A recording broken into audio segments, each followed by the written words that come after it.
যে জুলাই সনদের কপিটা দেওয়া হয়েছিল মাননীয় স্পিকার, এই জুলাই সনদের কপির মধ্যে আপনি কোনো পয়েন্টে দেখবেন না সেখানে কোনো নোট উল্লেখ আছে মাননীয় স্পিকার। এই যে নোটের বিষয়বস্তুটি জুলাই সনদের মধ্যে অন্তর্ভুক্ত করা হয়েছে মাননীয় স্পিকার, এই বিষয় নিয়ে ঐক্যমত্য কমিশনের কোনো আলোচনা হয় নাই। ঐক্যমত্য কমিশন আমাদেরকে যে জুলাই সনদের খসড়া প্রণয়ন করেছিল সেই খসড়ার মধ্যে এটা ছিল না।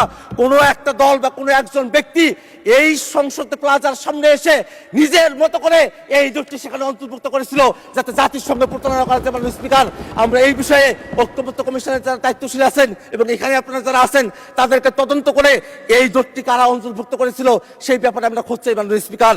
মাননীয় স্পিকার, আপনাকে ধন্যবাদ। মাননীয় সরকার দলীয় সংসদ সদস্য যে প্রস্তাবটি আজকে এখানে উত্থাপন করেছেন সেই প্রস্তাবের বিষয়ে আপনার আগে দৃষ্টি আকর্ষণ করছি। মাননীয় স্পিকার, আপনি সেদিন বলেছিলেন বিরোধী দলীয় নেতার যে প্রস্তাব সেই প্রস্তাবটার ব্যাপারে আপনি নিজেই বলেছিলেন যে যদি আইন প্রণয়ন সংক্রান্ত কোনো বিষয় হয় তাহলে সেটাকে প্রস্তাব আকারে এখানে উত্থাপন করা যায় না। সেদিন বিরোধী দলের ব্যাপারে আপনি যে কথাটি বলেছিলেন সে কথাটি কেন সরকার দলের ব্যাপারে বলেন নাই সেটি প্রশ্নে আপনাদের প্রশ্ন রয়েছে। মাননীয় স্পিকার, এই ক্ষেত্রে আমাদের একটা বক্তব্য আছে। মাননীয় স্পিকার, বিরোধী দলের নেতা যে প্রস্তাবটি উত্থাপন করেছিলেন সেটা আইন প্রণয়ন সংক্রান্ত কোনো ইস্যুতে ছিল না। মাননীয় স্পিকার, কারণ আইন অলরেডি প্রণীত হয়েছে, আদেশ জারি হয়েছে, অধ্যাদেশ জারি হয়েছে, সংবিধান সংস্কার পরিষদে আমরা শপথ গ্রহণ করেছি। আইনের কোনো প্রসঙ্গ এখানে ছিল না, বরং যে আইন হয়েছে সেটাকে বাস্তবায়নের প্রশ্ন এখানে ছিল। মাননীয় স্পিকার, আরেকটি কথা মাননীয় স্পিকার আপনাকে বলতে চাই, মাননীয় ডেপুটি স্পিকার এখানে ছিলেন, আর একজন সংসদ সদস্য মুজিবুর রহমান ইকবাল, তিনি একটি মুলতবি প্রস্তাব এখানে উত্থাপন করেছিলেন। সেই মুলতবি প্রস্তাবের ব্যাপারে সিদ্ধান্ত কি সেটা না জানিয়ে পরের প্রস্তাব এখানে দেওয়া হলো। মাননীয় স্পিকার, সেই বিষয়টা আপনার কাছে আমরা জানতে চাই। মাননীয় স্পিকার, আমরা একটা কথা খুব স্পষ্ট করে বলতে চাই, মাননীয় সংসদ সদস্য যে প্রস্তাবটি উত্থাপন করেছেন সেখানে তিনি বলেছেন যে জুলাই সনদ রাজনৈতিক সমঝোতার দলিল, সেটা সংবিধান সংশোধন পরিবর্তন আইন প্রণয়ন এই বিষয়গুলোর কথা তিনি সেখানে বলেছেন এবং বলেছেন এটা বাস্তবায়নের পথরেখা কি হতে পারে সেই নিয়ে আজকের এই মুলতবি প্রস্তাব। মাননীয় স্পিকার, আপনার মাধ্যমে আমি তাদেরকে জানিয়ে দিতে চাই যে আজকে যে প্রস্তাবটি তিনি এখানে উত্থাপন করেছেন সেই প্রস্তাবটি উত্থাপন হওয়ার যোগ্য প্রস্তাবই নয়। মাননীয় স্পিকার,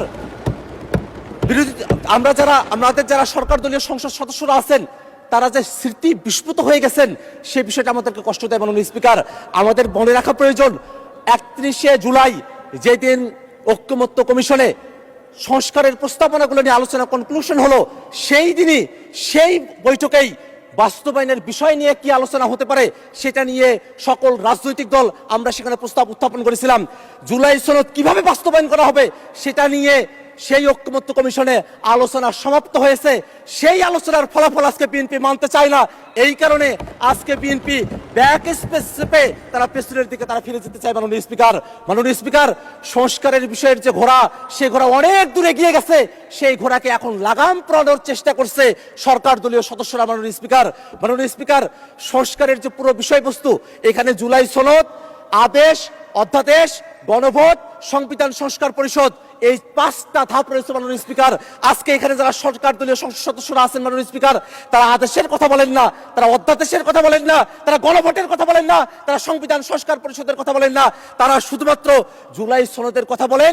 ওই জুলাই সনদ, যেই জুলাই সনদটা শুধুমাত্র তাদের পক্ষে জুলাই সনদ উইথ নোট অফ ডিসেন্ট। মাননীয় স্পিকার, একটা কথা এখানে স্মরণ করে দেওয়া প্রয়োজন, 17 অক্টোবর জুলাই সনদ এই সংসদ ভবনের বাইরে স্বাক্ষর করা হয়েছিল। তার পূর্বে ঐক্যমত্য কমিশন কর্তৃক আমাদেরকে যে জুলাই সনদের কপিটা দেওয়া হয়েছিল মাননীয় স্পিকার, এই জুলাই সনদের কপির মধ্যে আপনি কোনো পয়েন্টে দেখবেন না সেখানে কোনো নোট উল্লেখ আছে মাননীয় স্পিকার। কিন্তু আমাদের সরকার দলের মাননীয় স্বরাষ্ট্রমন্ত্রী এবং মাননীয় আইনমন্ত্রী তারা বারংবার একটা নোটের কথা উল্লেখ করেন।